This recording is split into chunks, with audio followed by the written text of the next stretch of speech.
Boa noite a todos. Sejam muito bem-vindos nessa casa e que Jesus esteja conosco. Nós vamos ouvir a leitura do nosso irmão Lorival. Boa noite. Entra e coopera. E ele, tremendo e atônito, disse: Senhor, que queres que eu faça? Respondeu-lhe o Senhor: Levanta-te e entra na cidade, e lá te será dito o que te convém fazer. Atos, capítulo 9, versículo 6.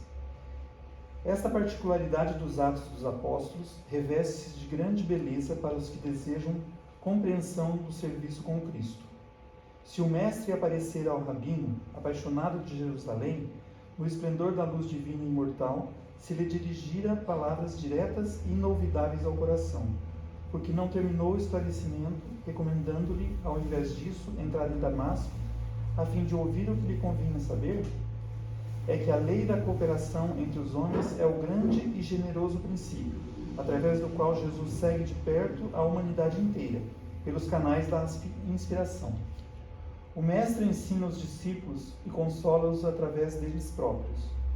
Quanto mais o aprendiz lhe alcança a esfera de influenciação, mais habilitado estará para constituir-se em seu instrumento fiel e justo. Paulo de Tarso contemplou o Cristo ressuscitado em sua grandeza imperecível, mas foi obrigado a socorrer-se de Ananias para iniciar a tarefa redentora que lhe cabia junto aos homens.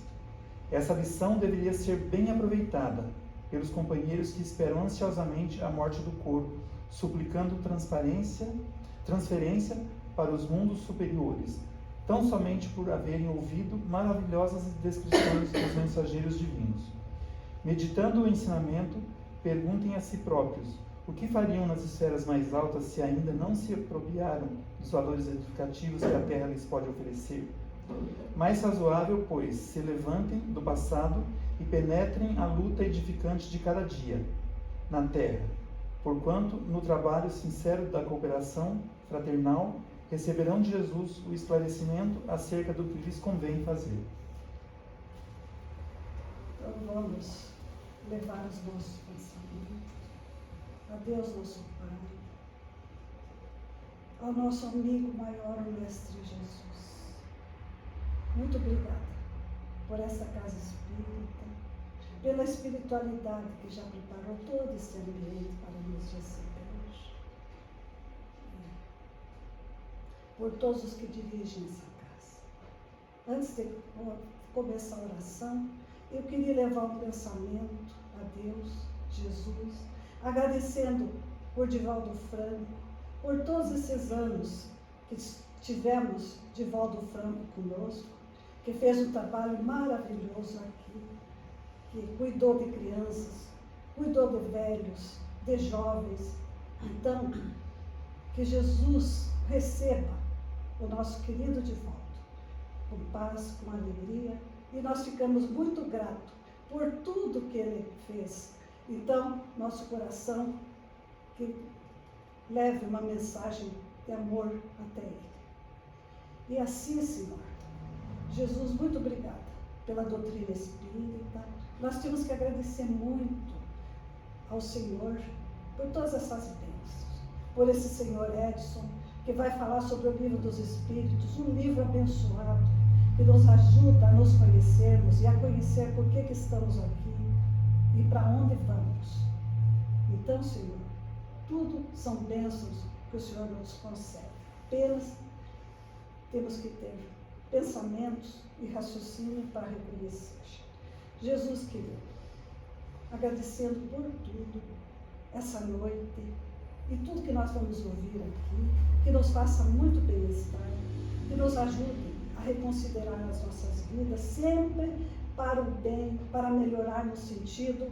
A Dilma falou agora há pouco sobre amar o próximo, falando ali, para se conhecer e amar-nos a nós mesmos, para podermos daí amar a Deus e amar o próximo.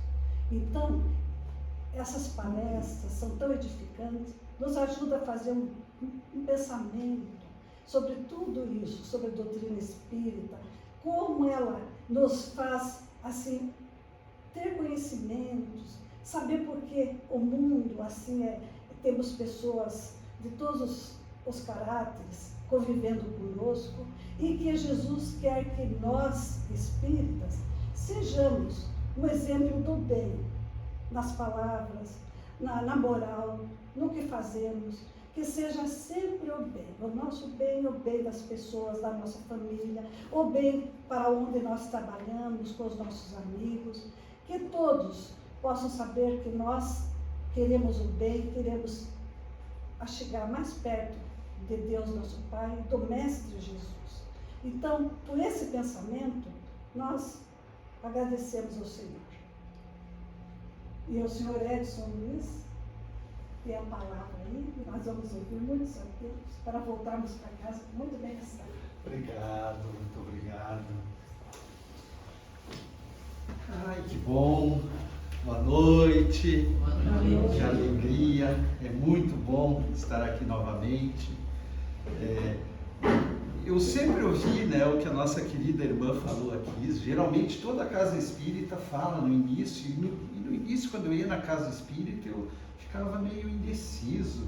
Digo, será que é verdade essa história que dizem que o plano espiritual, muito antes da gente chegar, já está presente, já vem preparando, higienizando o ambiente?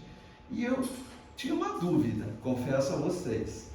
E para montar esse material aqui, para falar da casa espírita, eu resolvi estudar, resolvi ler, porque a ideia é falar da dimensão espiritual da casa espírita, aquilo que nós não enxergamos. Alguns, né? A maioria não enxerga. Alguém enxerga ou não? Temos médiuns videntes aqui no salão? Não, né? Então, todos nós não temos essa faculdade mediúnica de enxergar, né, a dimensão espiritual da casa espírita. E hoje a gente vai conhecer um pouquinho, porque às vezes a gente se esquece, gente. Nós frequentamos casas espíritas, eu em especial, bastante, porque eu faço exposições em muitas casas, e eu geralmente não me atenho a esse detalhe tão importante, né? Que quando a gente está aqui, existe todo um trabalho sendo feito, a todo instante. Lá na nossa casa eles falam assim, olha, quando você senta, né, no salão, o plano espiritual já está agindo sobre você, né? E é verdade. Às vezes a gente não tem necessidade nem do passe, embora gostemos muito do passe, né? A gente tem essa tendência e gosta de tomar passe, mas às vezes o fato de estar no salão, assistindo a palestra e sendo já tratado, já é suficiente. E a gente já vai para casa leve, solto, alegre, contente. Então é disso que nós vamos tratar. Eu quero até dar uma corridinha, gente, porque o conteúdo é grande, é extenso, né? A gente teria que fazer um seminário, umas 2 palestras.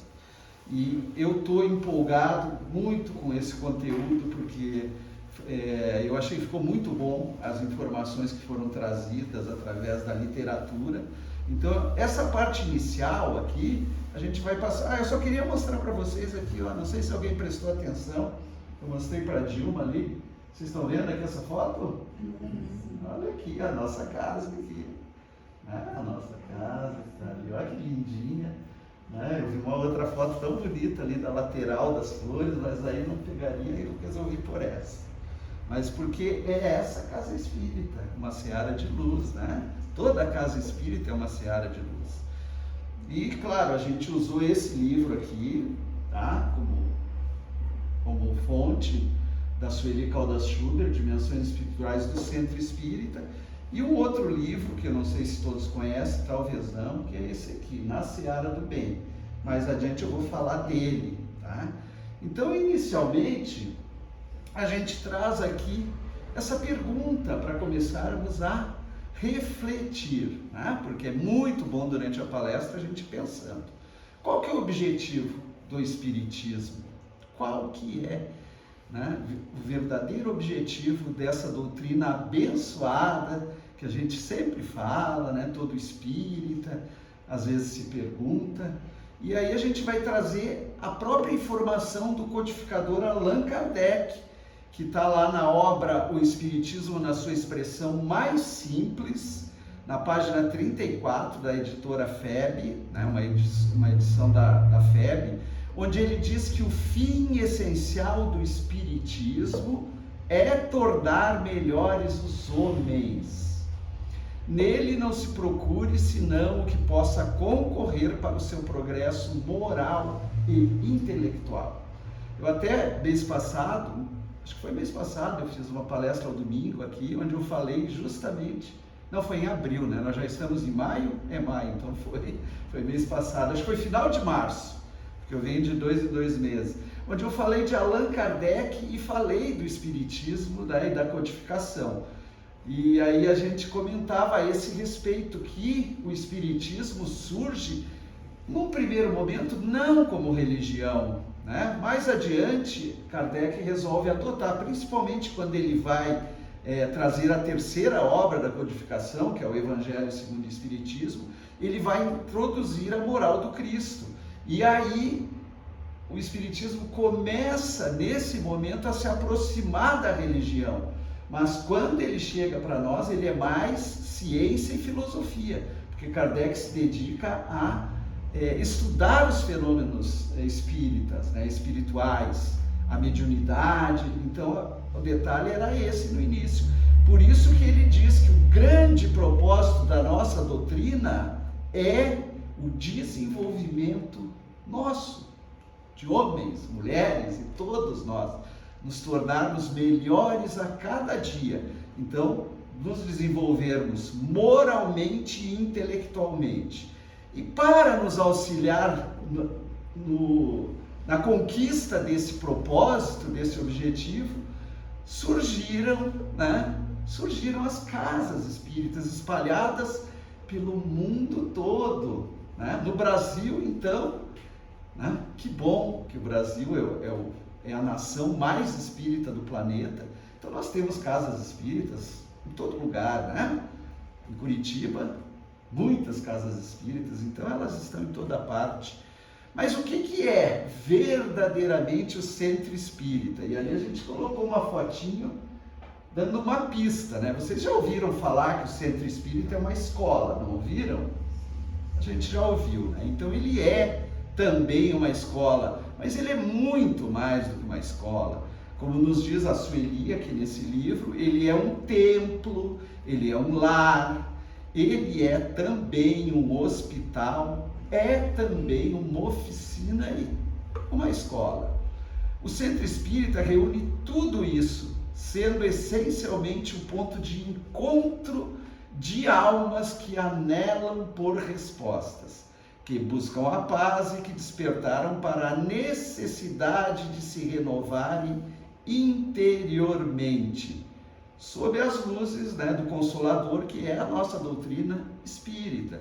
Então, assim, é o local onde a gente se encontra, gente, é um ponto de encontro de pessoas, de almas que buscam o mesmo propósito, o mesmo objetivo, que é se desenvolver, que é entender as condições da vida, que é responder os enormes porquês da nossa existência aqui na Terra. E se a gente for analisar, a doutrina dos Espíritos é a mais preparada para responder essas questões. Então chega um momento da vida que a gente busca o Espiritismo, né? Muitos de nós buscamos.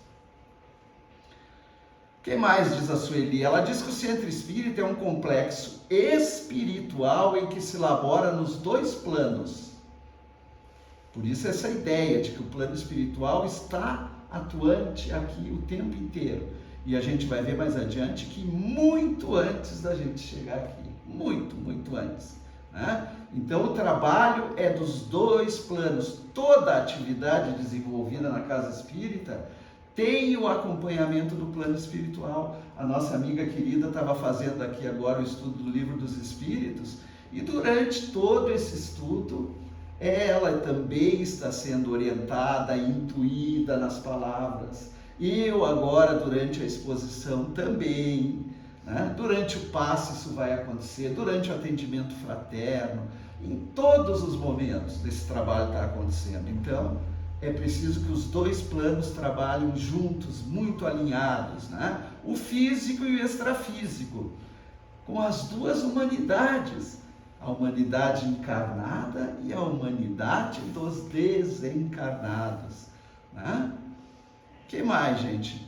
Ainda, olhem só, aqui nós temos uma foto, né, que é de uma entrada de um centro espírita. Esse é muito maior do que o nosso Sena aqui, né?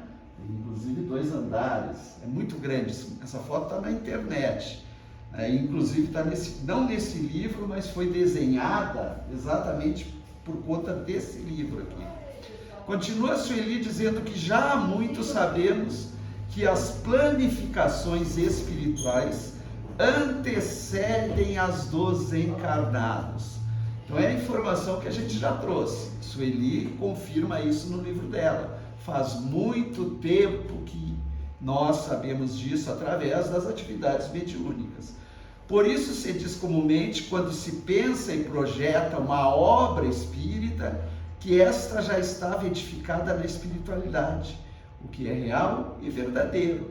O centro espírita nasce antes do mundo espiritual, para depois ser edificado, para que depois a gente faça a construção física. Mais algumas informações aqui a respeito do centro espírita. Quais os objetivos da casa espírita ou do centro espírita? Objetivos: estudo, difusão e prática da doutrina espírita. Isso é a base. Auxiliando na formação do homem com acolhimento, né? Todos conhecem o acolhimento dos centros espíritas, né? São espetaculares. Eu falo, como eu disse, eu visito algumas casas espíritas e sempre assim, quando a gente está indo para lá, o que mais a gente aguarda é o abraço que a gente vai receber quando entra na casa espírita. Então, é maravilhoso essa troca, né? Que casas espíritas são essas? Muitas, eu conheço várias, muitas, tá? Que a gente chega e é muito bem recebido, inclusive nesta aqui, que eu frequento várias vezes, e que a gente é muito bem recebido. Consolando. A nossa doutrina é o Consolador prometido. Então a gente percebe na doutrina a ideia de, através da orientação e do esclarecimento, amainar os nossos sofrimentos, as nossas dúvidas, as nossas dificuldades, inclusive em relação ao pós-vida física, né? Não existe também uma doutrina, uma casa espírita que não traga esse conteúdo e não faça esse tipo de trabalho, seja no atendimento fraterno, seja nas conversas, seja através da palestra pública e principalmente dos grupos de estudos que tem nas casas espíritas. Então, a consolação é muito presente e o esclarecimento nos grupos de estudos, palestras, né? A orientação. Então, essas são o que dá base verdadeiramente para o centro espírita e é o que até nos motiva a buscar esses núcleos de amor, né, ou núcleos de luz, como a gente trata aqui, né? Para quem? Para as pessoas que, claro, buscam compreensão e amparo. Depende muito de cada um de nós, né? Porque se nós vamos a uma casa espírita e não temos ideia do que a gente quer lá, fica difícil até receber, né? A gente precisa saber, então a gente precisa buscar, né, o que a gente realmente quer. Então, se a gente fizer isso, a gente com certeza vai receber. E também pessoas que desejam conhecer e estudar a doutrina, porque é muito importante o estudo, é muito importante conhecer. E que querem também trabalhar, porque as casas espíritas precisam de voluntários trabalhadores. Todos que trabalham nas casas espíritas são voluntários, né? Estão ali dedicados a tentar transmitir e principalmente executar o que Jesus nos ensinou, aprender através disso e se melhorar também através disso. Mas é necessário pessoas, né? Pessoas também para esse trabalho. Pessoas que estão em estado de vulnerabilidade social, saúde física ou emocional. Existe sempre o trabalho social das casas espíritas, inclusive também nessa casa. Então é feito esse trabalho dentro dos centros espíritas. O que mais, gente?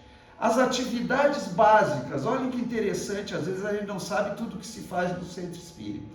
A maioria tem tudo isso, às vezes não tão, digamos assim, dependendo do porte da casa, não tão separado por pessoas. Às vezes tem muitas pessoas, né, ou melhor, uma pessoa fazendo diversas atividades. Mas, por exemplo, palestras públicas, nós temos nas casas espíritas, aqui é quinta e domingo, né, Dilma? Quinta e domingo nós temos palestras. O que mais que a gente tem? Reuniões de estudo. Agora há pouco a gente estava com uma reunião de estudo aqui, de um livro dos Espíritos. Ainda nós temos atividades de atendimento espiritual, que é o atendimento fraterno, o diálogo fraterno, como a gente classifica, né? A recepção na casa espírita. Então, tudo isso é o atendimento espiritual que a gente recebe quando entra no centro espírita.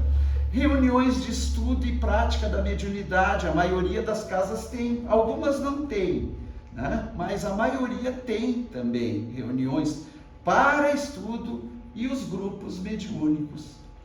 Reuniões mediúnicas, portanto, aqui. Atividades de evangelização espírita, a infância e a juventude. Nossa, daqui do Sena é maravilhosa, eu adoro quando vem domingo, né? É uma bênção vir domingo aqui, ver as crianças correndo nesse jardim maravilhoso, né?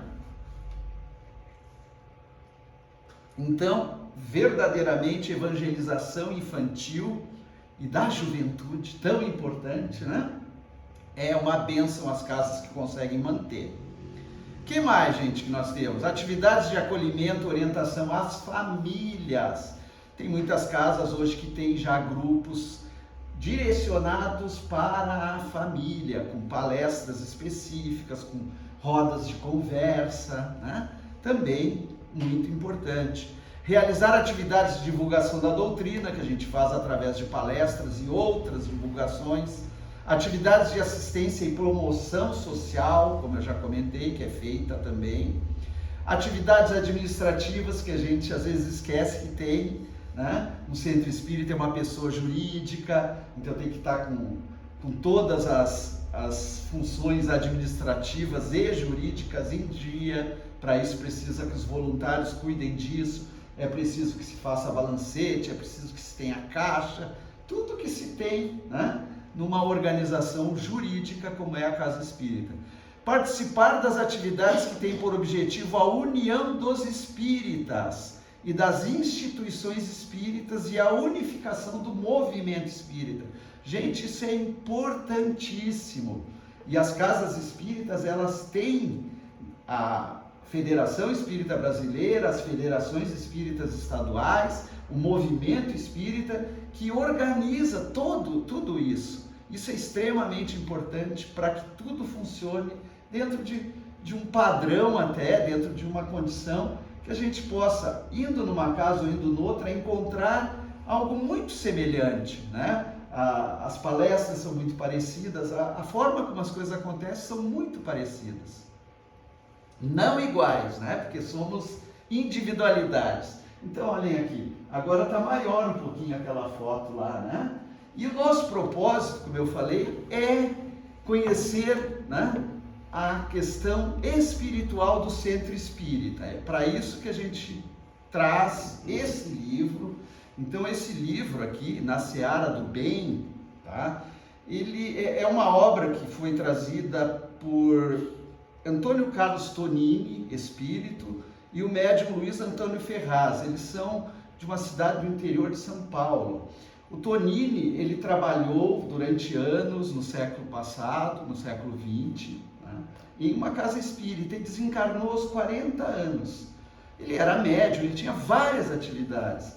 E quando ele chega ao centro espírita, ao mundo espiritual, ao grande centro espírita, ele acaba, depois de um certo momento, ele acaba fazendo um trabalho parecido com o que o André Luiz fez, né, através do Chico Xavier.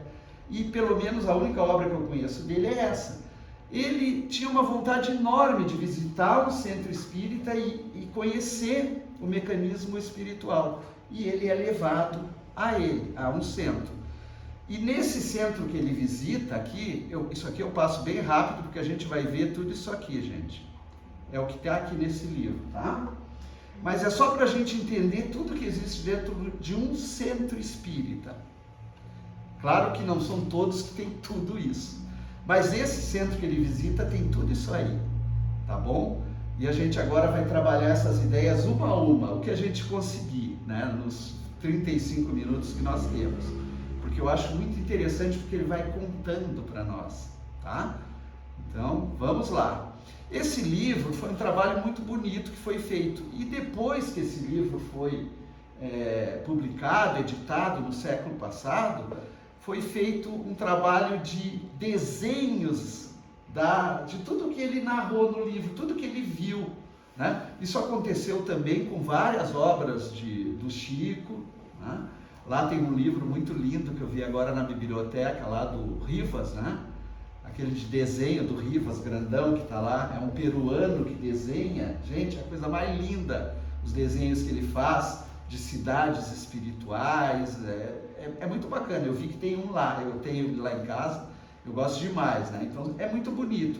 E existem alguns médiuns que conseguem traduzir para um desenhista, e o desenhista consegue fazer isso. Vocês devem lembrar que o Chico, ele conseguiu passar para uma pessoa para desenhar o rosto de Maria, né? Então tem uma foto que, segundo dizem, e eu acredito que seja verdadeira, que teria sido uma psicografia do Chico e que foi desenhada por um desenhista, né? Médico, digamos assim. Então, olhem só, aqui a gente tem o Tonini, que é o espírito que vai contar para nós a história do livro, ele sendo levado por um mentor, alguém que estava acompanhando ele no mundo espiritual, até o centro espírita. Essa é a foto, mais ou menos, do centro espírita que ele vai narrar no livro. Então a gente vê que é um centro muito grande, né? Tem uma parte interna ali que vocês conseguem ver, né? Com árvores, tudo, um salão bem grande. Por isso que ele tem tanta atividade nesse centro espírita. E logo que eles chegam, veja, ele está falando da dimensão espiritual, tá certo? Aqui nós estamos falando só de espíritos, tá? Isso acontece, gente, a gente não vê, mas acontece. Então, ao chegar no centro espírita, nesse momento ainda, talvez o centro vazio, né? Ele é recebido pelo Joel, que é o mentor desse centro espírita, ou o espírito que coordena todas as atividades do centro.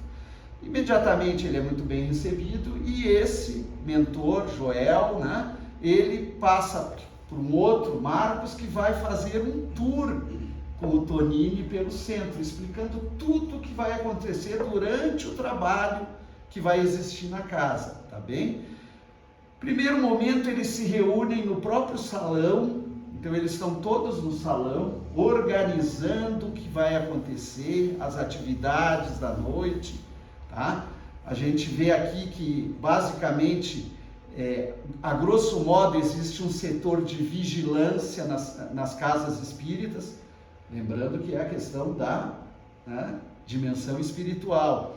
Por quê? Porque as casas espíritas precisam estar preparadas para receber muitos espíritos que às vezes procuram ela, né? E às vezes alguns não estão em condições de entrar no ambiente. Então por isso que existe o setor de vigilância.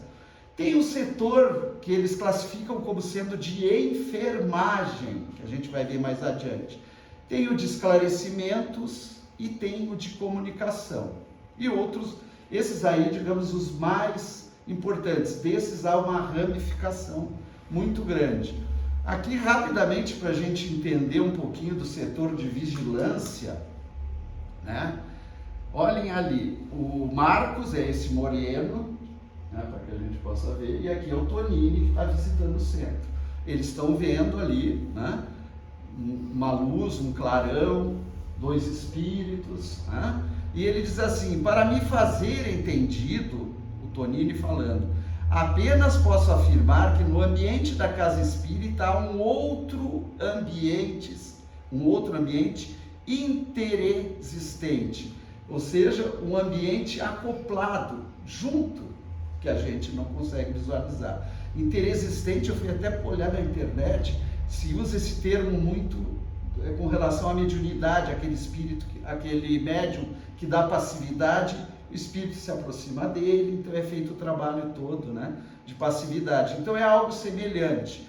Nele, diz o Tonini, o nobre salão de reuniões amplia-se além das paredes de alvenaria. Um outro auditório ali se acoplava, destinado a receber os desencarnados que seriam assistidos. Então é como se houvesse sobre aqui o Sena, a nossa casa espírita, um outro pavilhão muito grande que a gente não tem condições de visualizar, né?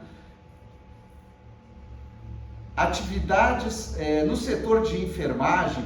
Deixa eu ver se eu tenho alguma coisa para falar não tenho nada para falar do setor de vigilância. Eu já comentei que o setor de vigilância é um serviço de defesa, né, da instituição. Muitos espíritos que às vezes vêm com o objetivo de repente desequilibrar o trabalho, ou às vezes estão conosco, né, porque nós podemos também trazer algum espírito que às vezes está nos obsediando, e aí quando nós adentramos a casa espírita, eles são impedidos de entrar, caso eles venham a atrapalhar a pessoa que vai vir, de repente, receber algum auxílio, e não estejam em condições. Então, eles não estão em condições, por isso não entram, tá? Então, aqui o Tonini explica que muitos espíritos empedernidos no mal e que desejam prejudicar os núcleos de evangelização na Terra programam investidas contra as fieiras do bem. Então, eles são impedidos de adentrar ao centro espírita. Por isso existe esse setor de vigilância. Faz uma certa triagem, né, daqueles espíritos que podem entrar. Esse setor de enfermagem, nessa casa espírita, ele tem o responsável, que está escrito ali, o Dr. Cornélios, que quando encarnado, ele era um médico, conhecia muito de medicina. Ele desencarnou, né, e ele hoje trabalharia nesse centro espírita, cuidando dessa atividade ligada às questões da medicina, né? Esse setor de enfermagem, ele auxilia em que tarefas da casa espírita? No passe, claro, durante o passe, os espíritos estão lá, são espíritos que vão trazer o fluido espiritual, né? Eles que transmitem. Então, seriam essas pessoas ligadas à enfermagem. No processo de fluidificação da água, eles manipulam também os fluidos para poder transmitir para a água. É muito interessante esse processo, né? E tem um detalhe, esse eu queria trazer para vocês, eu vou até ler o trechinho na página 34, que eu marquei ali, porque me chamou muito a atenção, gente, muito, eu achei muito importante, que diz o mentor lá que está com o Tonini, e o Tonini observa isso, que existe em alguns núcleos espíritas cirurgias que são feitas. Mas olha que interessante, porque aí ele explica, aqui o Marcos que está explicando para ele, quando que isso acontece. Ele diz assim, ó: muitos companheiros encarnados assistidos aqui, neste núcleo de amor, com o esforço empreendido no aprendizado e com a consequente mudança comportamental, conseguem a intercessão direta dos nossos servidores da enfermagem, junto ao irmão Joel, que é o responsável por tudo. E após analisada cada questão, olhem que interessante, dentro da lei de causas e efeitos, considerando as atenuantes, os méritos adquiridos, são submetidos a cirurgias espirituais durante o processo natural do sono. Então, existem centros espíritas onde esse trabalho é executado, é feito, né? As pessoas que costumam ir a essa casa espírita são muito acompanhadas, todos, gente, nenhum de nós não está sendo observado quando a gente está dentro de um centro espírita, porque a atividade espiritual está em total ação, né? E dependendo da situação, eles conhecem toda a nossa ficha espiritual, né? Eles sabem. Então, aquela pessoa está passando por essas situações, né? Algum problema físico, e ela pode, de repente, ser beneficiada já por conta da questão da lei de causas e efeitos. Ela já era o que Jesus fazia, né, quando ele fazia as curas dele, né? Ele observava isso, ele sabia quem poderia obter a cura, e aí ele fazia a cura, né? É mais ou menos isso, porque muitos de nós sabemos que obtemos cura através de cirurgias espirituais. Alguns não obtêm, tudo levando em conta o que está aqui, né? A lei de causas e efeitos, os atenuantes, o meu esforço, a minha transformação moral, né? O meu desejo de me melhorar. Levando-se isso em conta, se obtém através do sono. Então eu estou em casa dormindo e eu posso receber, né, um tratamento espiritual e de repente aquela situação ser abreviada. Esses dois setores aqui, comunicação e esclarecimentos. Quais são as atividades deles? Primeiro, de comunicação. Tá? Eu vou até abrir aqui também na página 42, porque tem uma informação bem bacana. Quando tem uma informação que eu acho bem interessante para a gente, eu vou ler aqui. Então, nesse setor de comunicação, as atividades são basicamente o quê? Suprir os demais departamentos, tá? De recursos e atividades externas. Essas atividades externas é muito interessante, tá? Que eu quero trazer para vocês. Não, depois eu vou falar. O que eu quero trazer para vocês é que o Tonini, quando ele visita o setor de comunicação, na foto está muito pequena, a gente não consegue visualizar, mas existem inúmeros aparelhos que eles se utilizam nesse departamento de comunicação. E aí eles dizem assim, eles explicam para ele, os aparelhos que você observa, telas eletromagnéticas, comunicadores de longa distância, receptores, auscultadores vibracionais e demais mecanismos, facilitam as tarefas aqui desenvolvidas. Então eles se servem de muita tecnologia.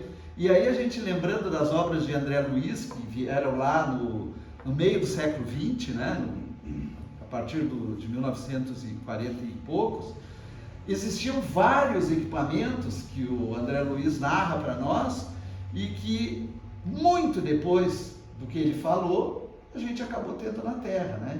Então foi aqui no nosso planeta. Então foi uma antecipação, basicamente, que ele trouxe, o que nos faz concluir que existem equipamentos no mundo espiritual muito mais avançados, né? Que vão um dia chegar para nós. Eles estão muito na frente. E nesse setor de comunicação eles usam. A gente mais adiante vai ver até um deles, muito interessante. E o setor de esclarecimento, quais são as atividades?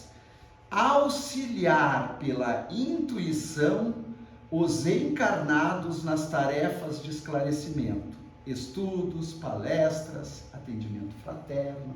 Então, basicamente, toda a atividade na casa espírita que nós aqui encarnados desempenhamos, nós estamos, através da intuição, sendo orientados a fazer essa tarefa. No atendimento fraterno, gente, aqui o que eles descrevem é espetacular. A gente não vai conseguir ver tudo, tá certo?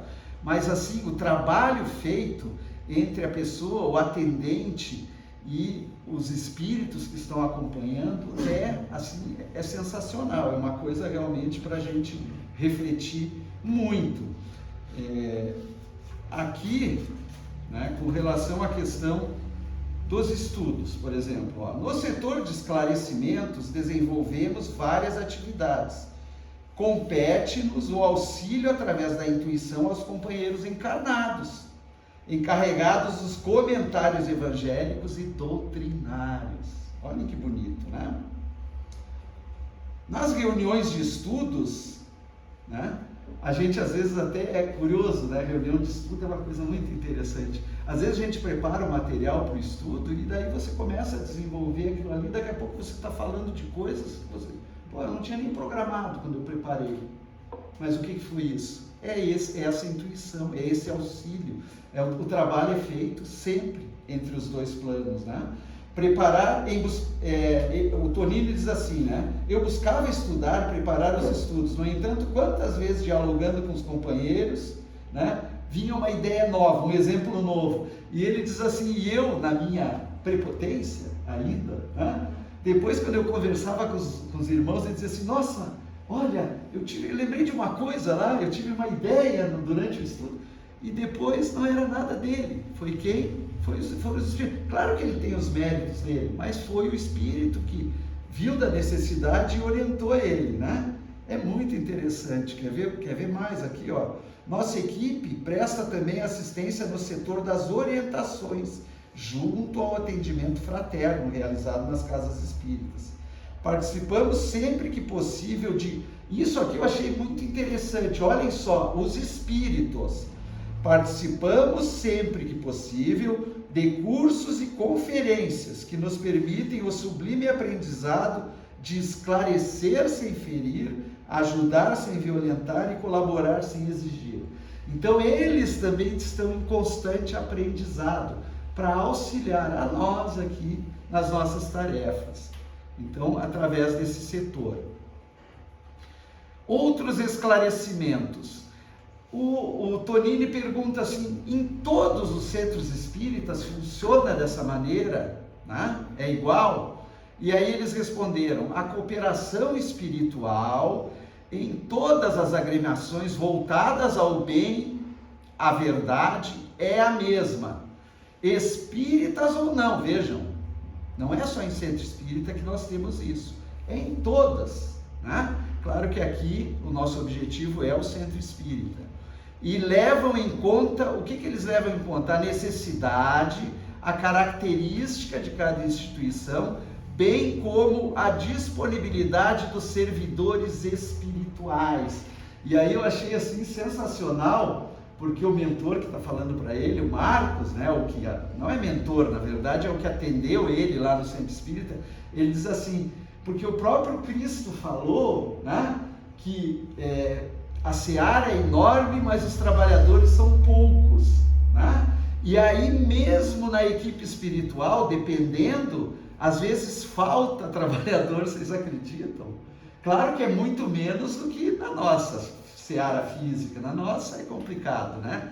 Às vezes a gente sabe que a pessoa, né, quando avisa ainda a gente dá conta, mas quando não avisa fica difícil, né? Mas no plano espiritual também, e ele conta mais, ele diz assim, existem alguns trabalhadores que acumulam tarefa, e veja, nas casas espíritas a gente vê, assim, é difícil ver um trabalhador para cada tarefa. Aqui todos fazem várias tarefas, é ou não é? Pode fazer assim, né? Porque não tem, realmente não tem, né? É a verdade do Cristo, a seara é enorme e os trabalhadores ainda são poucos, é uma pena, né? É uma pena. Serviço de seleção, né? Então a gente já comentou, está ligado à questão do pessoal que fica na segurança. E aqui uma coisa que é sensacional no centro espírita, e que eu descobri aqui, né? A questão da música, a importância da música, não só a música em si, da arte como um todo, e hoje a gente tem visto, né, no movimento espírita a arte chegando muito, mas a música em especial, ele faz uma narrativa aqui, que ele diz assim do músico, porque eles estão enxergando o lado espiritual. Então quando o músico começa a tocar violão, ele disse que a psicosfera de todo o ambiente se transforma. Diz que tem pessoas que ficam assim emocionadas, alguns chegam a lacrimejar, e aí eles conseguem perceber, claro, a reação de cada um é diferente, mas em alguns eles conseguem perceber assim uma aura diferente, a pessoa, a energia que ela está também transportando para o ambiente se transforma. E nesse rapaz aqui, o músico, ele diz que eles veem sair dele essas estrelinhas, né, que foram representadas aqui como estrelas, né? Então, isso que é sensacional. Claro que muitas casas não conseguem, mas é muito importante também que a gente faça um esforço para ter a música nos centros espíritas, que isso ajuda muito a harmonizar o ambiente. E durante a prece, durante a prece é uma bênção, né? É uma bênção.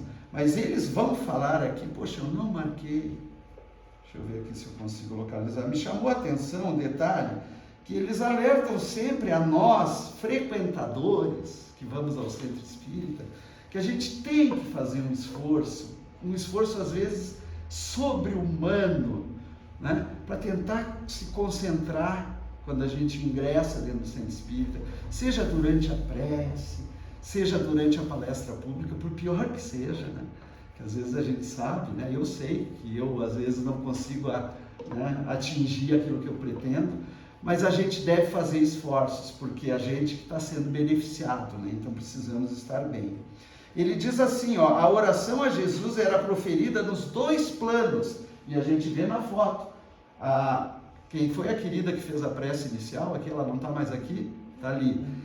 Eu não sou médium de vidência, mas se fosse eu teria visto talvez 2 espíritos do lado dela, intuindo as palavras, orientando, ajudando ela a desenvolver, né, a prece, o raciocínio que ela tem, que é dela, né? Mas assim, sempre existe esse acompanhamento. O dirigente encarnado mantinha o pensamento sintonizado no clima espiritual elevado, pois que proferindo sentida a oração, algumas vezes filtrava as palavras do irmão José, que era o que estava ali orientando a pessoa que estava fazendo a prece, e as repetia, né, aos encarnados, sem aperceber-se do fenômeno. Nem percebe que está falando algo que está sendo trazido. Os seus puros e elevados sentimentos harmonizavam com o do irmão Joel. Agora, para a gente que vai fazer a prece, a gente também precisa estar muito, né, assim, antes talvez se recolher um pouquinho, orar um pouquinho, pedir orientação, para que a gente consiga atingir, né, e captar a mensagem daquele que está ali tentando transmitir. Entretanto, eu percebi que nem todos, olhem só, essa aqui que é o alerta para nós que frequentamos a casa espírita. Percebi que nem todos assimilavam aquelas dádivas, né, aproveitando os seus benefícios. Se alguns se emocionavam até as lágrimas, abrindo o próprio coração na súplica ao Senhor, muitos irmãos encarnados, embora de olhos cerrados, mantinham o pensamento das ocupações diárias. Diárias, né? E aí ele diz assim, ó, esse é um problema de autoeducação. O momento é de oração, no entanto, vários irmãos distantes da disciplina mental, isso é disciplina mental, a gente se habituar a pensar naquilo que a gente tem que pensar na hora, permanecem agriolhados às preocupações. Este seria o instante do refazimento espiritual durante a prece, né? De que necessitamos, porém não se esforçam neste propósito. Esse é um alerta que ele está fazendo no que ele está vendo, né, dentro do centro espírita. E durante a palestra, olha o orador ali, eu não consigo ver, mas deve ter, eu acho que tem, né? Olha a conexão ali, percebe? Do plano espiritual, né, orientando o orador no que ele deve falar, no que ele deve procurar dizer, né, que sirva para aquele público que está ali. Então aqui na página 66, 67, eu marquei ali, tem algumas questões importantes durante a palestra pública. Olhem só o que nos diz aqui. Eu até escrevi assim, muito importante, tenho que falar, portanto vocês vão ter que me ouvir, mesmo que não gostem. Palestra pública. Observemos a influenciação amiga do benfeitor através da intuição. O médium, em perfeita sintonia, recebe-lhe os pensamentos que se formam, surpreendentemente, em sua tela mental. Olhem que lindo.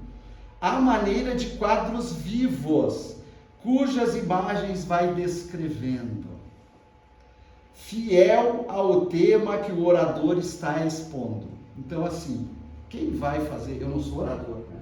Aquela lá é do livro deles. Eu sou um mero expositor aí que tenta falar algumas coisas, né? Mas os grandes oradores, o nosso querido Divaldo, tão bem lembrado, ele também recebia ali da Joana, do Bezerra e de vários outros, essa leitura da tela mental dele, e eles percebiam o que ele quer falar. E aí, com base no que ele queria falar, eles fazem um trabalho gigantesco, gente, que eu fiquei assim, eu digo, olha, ele diz assim, ó, o amigo espiritual ausculta ali os refolhos mentais, então eles leem o nosso interior, a nossa mente, né? especificamente o seu registro de memórias, onde estão arquivadas e impressas as valiosas lições que ao longo do tempo ele vem colecionando, através da leitura e dos estudos edificantes. Olha aí para quem quer ser expositor. Em seguida, o benfeitor seleciona esses aprendizados adquiridos e os que podem ser úteis no contexto da palestra, sob sua interferência, passam do nível inconsciente, isso a Dilma conhece bem, né, para o nível consciente do médium ou do expositor, surgindo-lhe na tela mental em forma de lembranças e ideias adormecidas. Então, eles demonstram aqui a importância do estudo, né?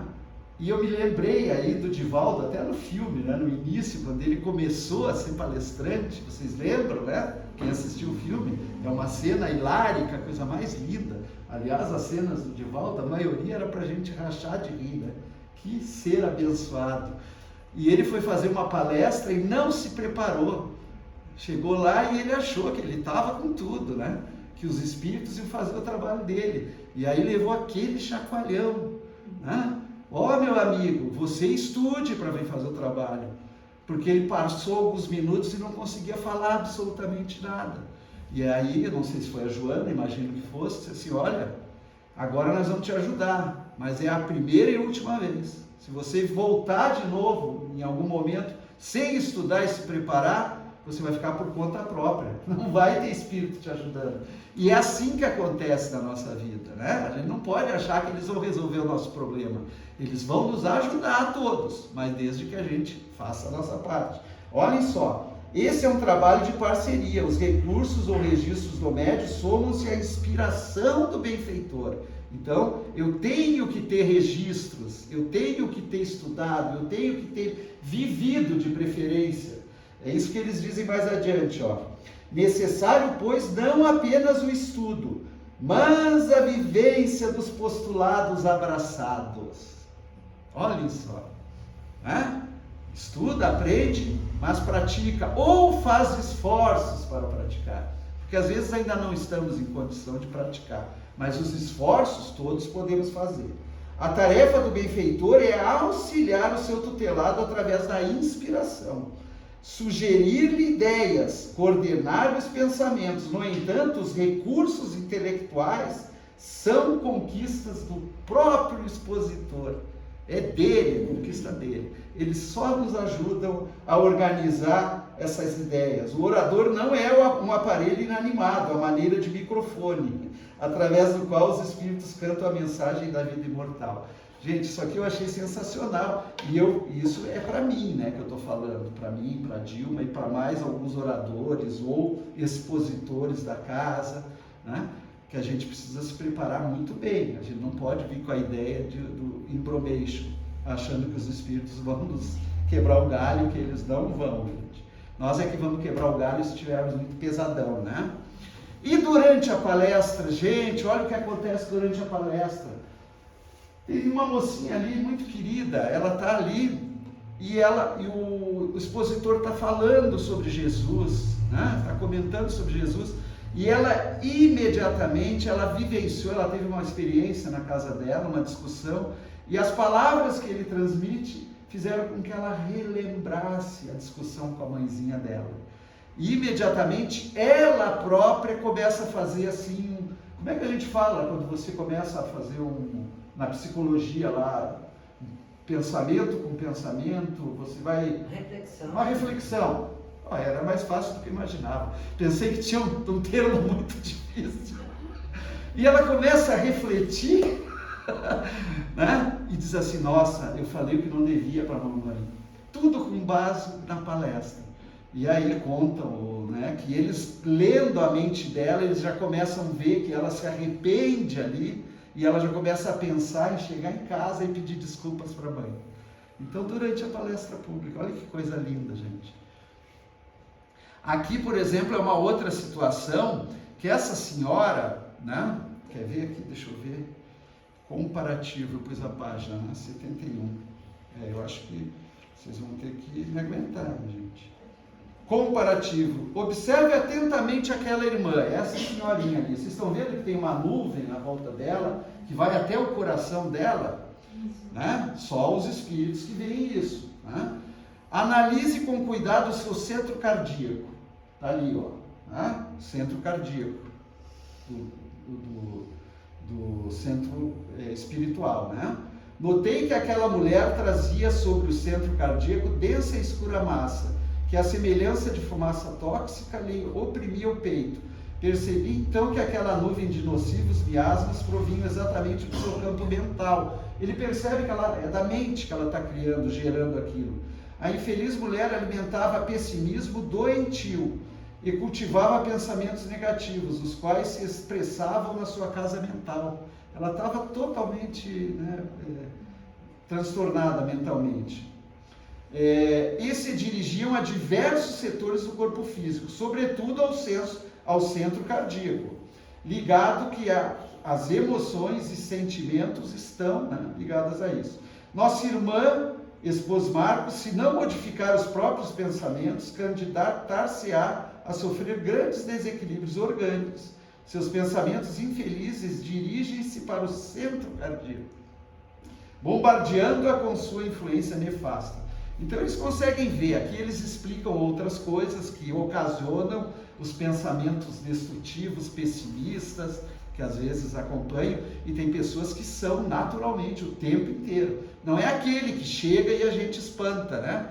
É aquele que a pessoa o tempo inteiro está reclamando e tendo pensamento ruim. Está afetando o seu organismo, sim. Né? Indisciplina mental, né? Durante a exposição. Dois exemplos que eles dão aqui no livro. Agora eu vou ter que correr, né? Porque nós temos 5 minutos só. Primeiro, fala ali, né? De uma pessoa que está assistindo a exposição, mas a mente dela está lá nas questões profissionais. Ela está preocupada com o trabalho de amanhã, né? E ela não consegue ouvir exatamente nada do que está sendo dito. Está desperdiçando verdadeiramente o tempo dela, né? Veja a nossa volta, quantas bênçãos celestes em nosso auxílio. A misericórdia divina nos oferece em profusão, mas o aproveitamento de tudo depende do interesse de cada um.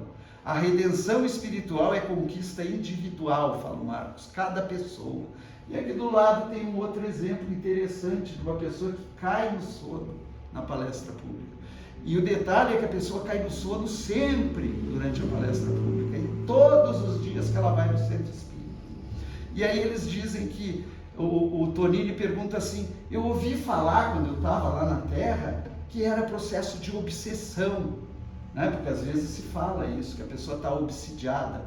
E aí ele diz assim, até pode, mas quando ele chega no centro espírita, o obsessor fica fora, então significa que não está junto com ele, porque eles não permitem que ele entre, né? Eles classificam isso a indisciplina mental mesmo, é indisciplina, é força de esforço nosso de nos mantermos acordados, porque eles conheciam esse cidadão em especial aqui, né?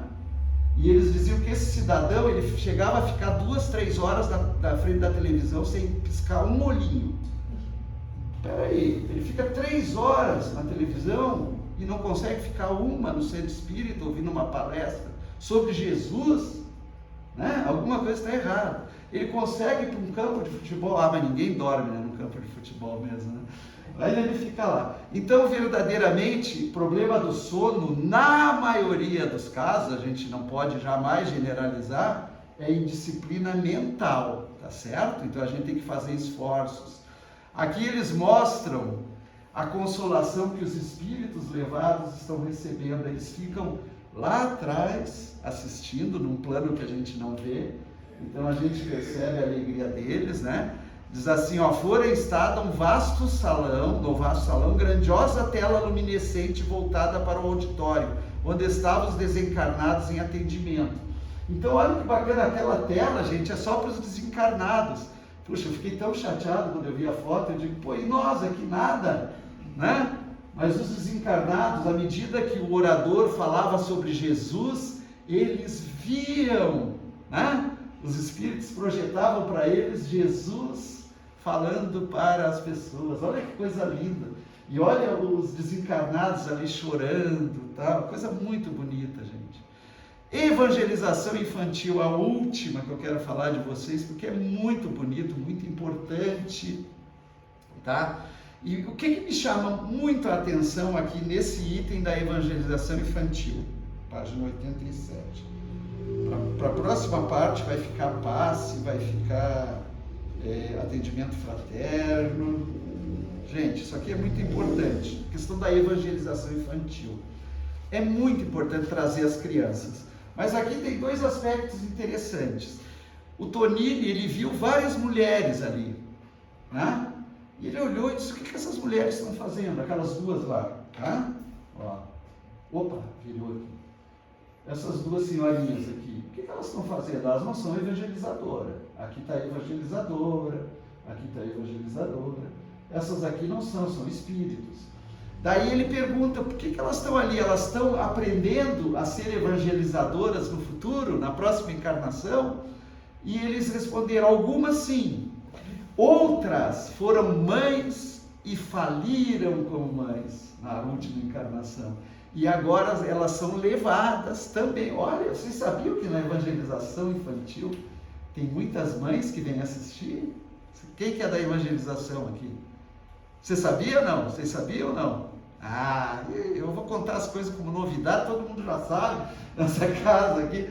Olha que interessante, para mim foi uma grande novidade, gente, você também, né? As mães desencarnadas que faliram vão lá assistir ao trabalho de evangelização para fazer um cursinho, para aprender, porque na próxima encarnação, se forem mães de novo, provavelmente serão, para talvez não falirem. E as crianças, gente, é uma bênção, né? Vocês aqui, esses queridos que evangelizam. Eu vou ler aqui um trechinho que diz assim, ó. A evangelização infantil é fator imprescindível no auxílio às criaturas. O que é imprescindível? Não pode faltar. Não pode faltar. Muitos servidores nossos narram que em serviço socorrista, olha o que aconteceu no serviço socorrista, né, que eles foram visitar, né? Há encarnados em vias de se comprometerem com o mal, encarnados adultos, que estão diante de um ato mal que vão praticar, que vai comprometer a vida deles, né? Puderam auxiliá-los de maneira efetiva. Os espíritos vão, a pessoa vai fazer alguma coisa, por exemplo, vai assaltar alguém, e eles vão. E aí o que eles fazem, os espíritos? Encontraram nos seus registros de memória os apontamentos evangélicos que receberam na infância. No momento puderam fazê-los surgir em forma de lembranças e também auxiliar os mesmos encarnados a refletirem melhor antes de agirem. Assim puderam auxiliá-los também a evitar o pior. Gente, a ideia é simples, simples. A gente só consegue lembrar aquilo que a gente viveu, aquilo que a gente vivenciou. Nós não podemos ter lembrança de algo que a gente não viveu. E o plano espiritual, ele age justamente para fazer com que as nossas lembranças lá no esquecimento venham, eles organizam elas através da intuição. Então é o que eles estão dizendo aqui, que acontece em tudo. Por isso que sempre a gente buscar estudar, a gente buscar aprender, a gente levar as crianças para a evangelização infantil, já vai ser útil já, imediatamente, mas lá no futuro, digamos que a pessoa pegou um caminho meio tortuoso, né? Não está naquele caminho do bem, mas nesses momentos o plano espiritual tem como ajudar, se ele tiver tido uma lembrança da infância, onde ele recebeu uma educação edificante a respeito de Jesus, o ensinamento, está lá, escondidinho, e aí eles vão lá e conseguem fazer despertar, e mudam a vida de muitas pessoas. Não é lindo isso, pessoal? É ou não é? É lindo, gente, é lindo. E nós vamos parar por aqui hoje. Deixa eu ver onde eu parei aqui. 27. Caramba, vai ficar para o próximo capítulo. Nós vamos ter que fazer aqui que nem série da Netflix. Tá? Mas eu quero mostrar para vocês aqui. Como que está esse salão agora? Eu quero mostrar para vocês. Estão vendo? Aqui, ó, cheio de estrelinha, olha que coisa linda. Aí no final tem a confraternização dos trabalhadores aqui, pelo menos aquele tchau, tchau, beijinho, coisa gostosa. Quando tem lasanha, tem até lasanha, hoje não tem lasanha. E aqui eu desejo a todos nós, né, muita paz, que fiquemos em paz. No Centro Espírita, lá a placa de cena ficou bem grande, olha lá. Né? Centro Espírita, escola espiritual, acima de qualquer coisa, tá bom? Aqui a gente tem ali, ó, o nosso canal do YouTube, que a Dilma inclusive participa dos nossos estudos de O Livro dos Espíritos, domingo à noite. Eu gosto sempre de convidar todos que quiserem participar, tá ali, ó, é o @Espiritismo e Vida 1857. Muito obrigado pela atenção de todos vocês, que ninguém dormiu, que coisa boa. Que coisa boa, muito obrigado. Eu sempre me sinto muito bem vindo aqui, eu sinto, né, o carinho que vocês demonstram.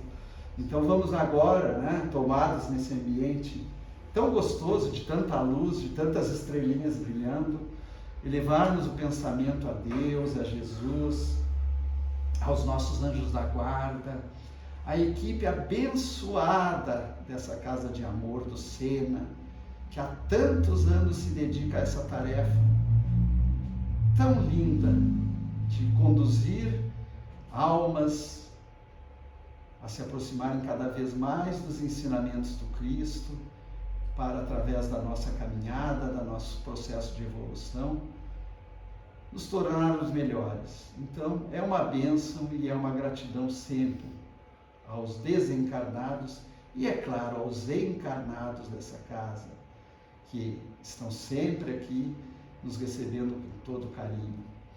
Agradecer a Deus pela vida que Ele nos oportuniza, por cada dia que despertamos, por cada manhã em que abrimos a janela, seja com sol, seja com chuva, mas que estamos ganhando de Deus um dia a mais de existência encarnados. Que aproveitemos demais esse dia que Deus nos dá, que utilizemos dele sempre da melhor forma, que possamos fazer o bem, que possamos amar, que possamos tratar os nossos irmãos como a nós mesmos, que possamos amar uns aos outros, como nos ensinou Jesus. Que tenhamos uma semana, final de semana já, abençoado, de muita paz, de muita luz, que essas energias que compartilhamos nessa noite possam também se espalhar por toda a redondeza, pelas casas que circundam esse núcleo de amor, pela nossa cidade, pelo nosso país, pelo nosso planeta, e alcancem inclusive os planos espirituais. Que Deus, Jesus, permaneçam conosco, que retornemos aos nossos lares na mais perfeita paz. E que assim seja. Que assim seja.